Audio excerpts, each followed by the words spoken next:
नमस्कार। आकाशवाणी जयपुर अजमेर से प्रस्तुत है प्रादेशिक समाचार।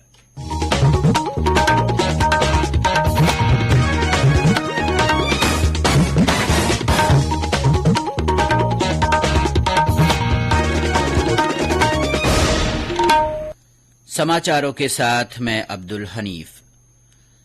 प्रधानमंत्री नरेंद्र मोदी ने कहा है कि विश्व ने 2022 में भारत की उपलब्धियों को सराहा है। प्रधानमंत्री ने कहा, इस वर्ष की विभिन्न सफलताओं ने आज पूरे विश्व में भारत के लिए एक विशेष स्थान बनाया है। वे आज आकाशवाणी के मन की बात कार्यक्रम में अपने विचार श्रोताओं के साथ साझा कर रहे थे। प्रधानमंत्री ने श्रोताओं से चर्चा करते हुए कहा कि 2022 में देश के लोगों का सामर्थ्य, उनका सहयोग, उनका संकल्प और सफलता को शब्दों में समेटना मुश्किल है। 2022 यानी भारत द्वारा दुनिया की 5वीं सबसे बड़ी अर्थव्यवस्था का मुकाम हासिल करना। 2022 यानी भारत द्वारा 220 करोड़ वैक्सीन का अविश्वसनीय आंकड़ा पार करने का रिकॉर्ड। 2022 यानी भारत द्वारा निर्यात का $400 बिलियन का जादुई आंकड़ा पार कर जाना। 2022 यानी स्पेस, ड्रोन और डिफेंस सेक्टर में भारत का परचम। प्रधानमंत्री ने मन की बात कार्यक्रम के 96वें संस्करण में योग और आयुर्वेद जैसे विषयों पर चर्चा करते हुए कहा कि अब योग और आयुर्वेद आधुनिक युग की जांच और कसौटियों पर भी खरा उतर रहे हैं। श्री मोदी ने मुंबई के टाटा मेमोरियल सेंटर के द्वारा किए जा रहे नवाचार से भी लोगों को अवगत कराया। उन्होंने कहा कि भारतीय चिकित्सा पद्धतियां जितनी ज्यादा प्रामाणिक होगी, उतनी ही पूरे विश्व में उनकी स्वीकार्यता बढ़ेगी।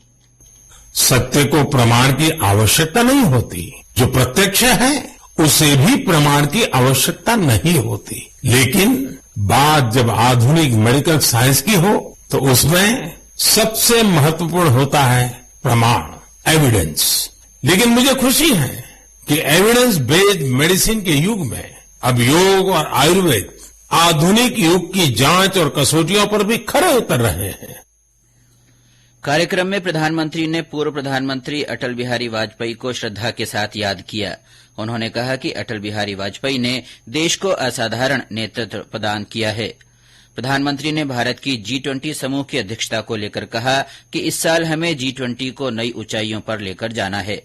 श्री मोदी ने केंद्र सरकार के नमामि गंगे कार्यक्रम की चर्चा करते हुए कहा कि संयुक्त राष्ट्र ने भारत के इस मिशन को इकोसिस्टम को पुनर्जीवित करने वाले दुनिया के 10 सर्वश्रेष्ठ प्रयासों में शामिल किया है।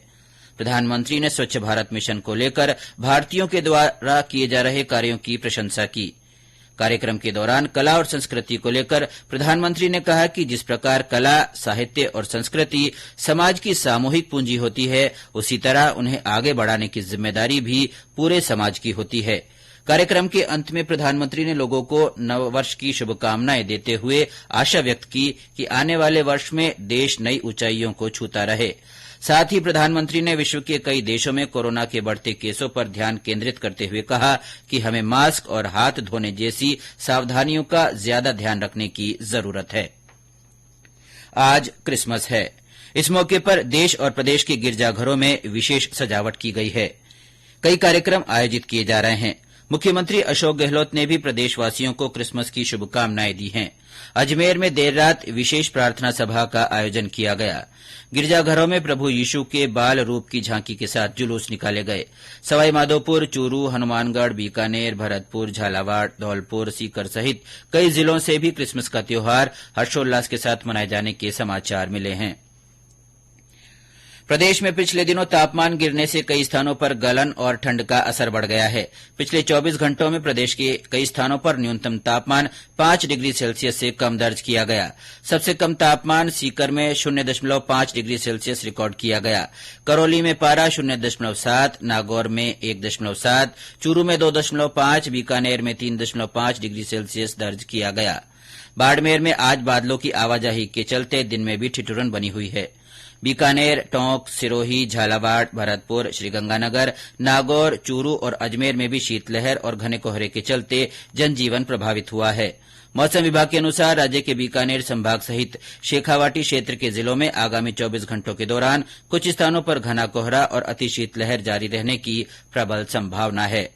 इसी के साथ प्रादेशिक समाचार बुलेटिन समाप्त हुआ। नमस्कार।